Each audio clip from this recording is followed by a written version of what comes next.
आठगढ़ लड़ई हेब बराबर नेता प्रस्तुत कर्मी भी प्रस्तुत 6000 कर्मी सहित आठगढ़ युव संगठक अभय बारिक आसंता 31 तारिख दिन बीजेपी जोग देउछंती।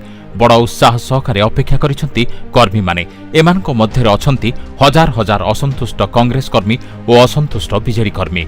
खाली सेतिक नुह, अभय बारिक बीजेपी जोग देउथिबा जानिबा परे बीजेपी कर्मी माने मध्य उत्साहित होई पड़िछंती। आठगढ़ विधायक राजा स्वाई को कड़ा टक्कर देबे अभय बारिक। गत 2019 साधारण निर्वाचन रे अभय बारिक स्वाधीन भावे निर्वाचन लढ़ी तृतीय स्थान रे रहिथिले एवं कांग्रेस चतुर्थ स्थान को खसी जाइथिला। या परठारु आठगढ़ रे अभय बारिक लोकमानक पाखरे पहुंची लोकमानक विभिन्न समस्या को लोकलोचन को आनिबा सहित राजांको कड़ा टक्कर देई आसुथिले।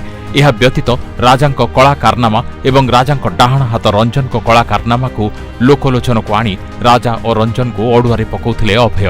गत 32 वर्ष मध्य आठगढ़ रे एक कला पहाड़ तार साम्राज्य छिड़ा कर सारिथिबा बेले सेही बाथरूम को उपाड़िबाकु हेले अभयंक भली संग्रामी युवक पारिबे बोली साधारण रे आलोचना जोर धरलानी। एभली स्थिति रे अनेक कांग्रेस कर्मी असंतुष्ट बीजेडी कर्मी अभयंको साथ देबाकु अंटा भिड़िलेनी। आउ आठगढ़ रे एथर खेल हेब बराबर बोली साधारण लोकंक मध्यरे चर्चा जोर धरलानी। राज्य बीजेपी नेतृत्व और केंद्रीय नेतृत्व मध्य अभयंक बीजेपी योगदान को दल पाई शुभ सूचना बोली अनेक बीजेपी नेता प्रकाश करिसेंती। जदि केंद्रीय नेतृत्व और राज्य नेतृत्व अभयंको आठगढ़ संगठन सजाड़िबा को दायित्व प्रदान करे तेबे 2024 निर्वाचन आठगढ़ पाई गुरुत्व बहन करिबो। काहेकिना राजांक नेतृत्व 32 वर्ष धरी आठगढ़ चलुवा बेले एठी नेता ठारू आरंभ करी किछि कुजी नेता निज पेट बढ़ाइथिबा बेले साधारण जनता भकुआ परि अनै रहिछंती।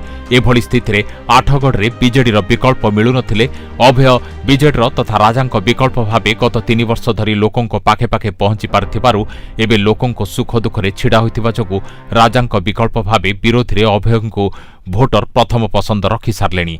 कर्मी और नेतांक केवल भुवनेश्वर को अपेक्षा।